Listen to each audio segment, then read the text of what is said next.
I'm going to take the web of my shooting hand off the gun and just touch the junction of the trigger guard and the front strap with my middle or social finger.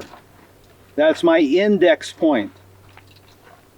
Okay, that's when I know my hand's in the right place. My hand's directly over the gun, my elbow is above my hand. Okay, this is the index point. The thumb then can start wrapping around the gun, and for retention holsters, this is when the thumb indexes on whatever the retention device is. That makes sense. Okay, but if you just slap your hand on the gun, very inconsistent, just like I did there, I can feel my hand is off center from where I want. But if I touch, it sets my hand up exactly where I want it. It's like you're using the middle finger like a hook, and you hook between the curve of the trigger guard and the front strap. You hook it there. That's initial point of contact. If you're used to doing a straight down and up, this is going to take a little time to get accustomed to. All right.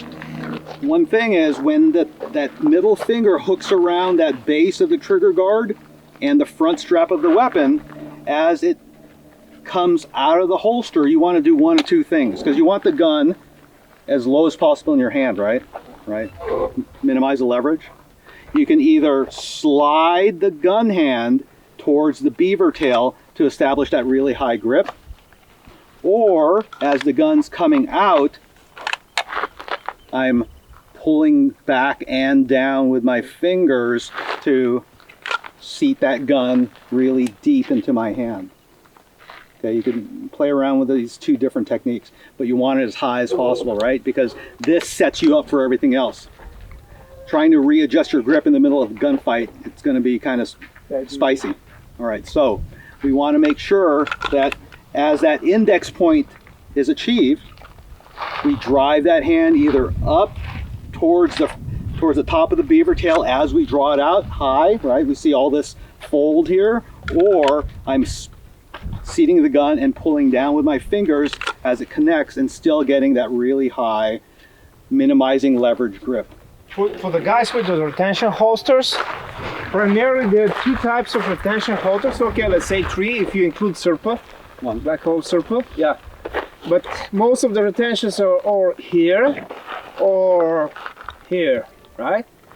So if they're here, coming here, you already depress the retention and the gun is free. Make sense? If the retention is here, it's at the moment that you wrap the thumb around, you just continue that motion with the thumb in order to release the retention. If you have a double retention, the moment that you wrap, you pull that forward and then depress. But it's continuation of the thumb. Do not confuse this draw with a scoop draw. Scoop draw is when actually you're scooping the gun and then you're establishing the grip. Here you need to wrap the thumb around prior you starting the draw. Make sense?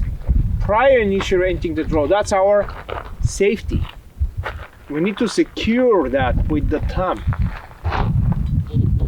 Make sense?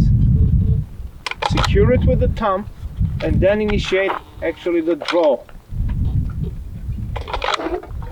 For the Black Hawk Serpa, something that is important, all the accidents occur because people keep the trigger finger curved, and when they draw and clear, that's actually the finger goes inside of the trigger guard, you can have an accidental discharge.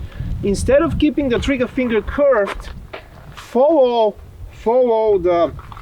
the profile of the holster and just drag the finger before you unlock. That will be very safe and we will be very fast.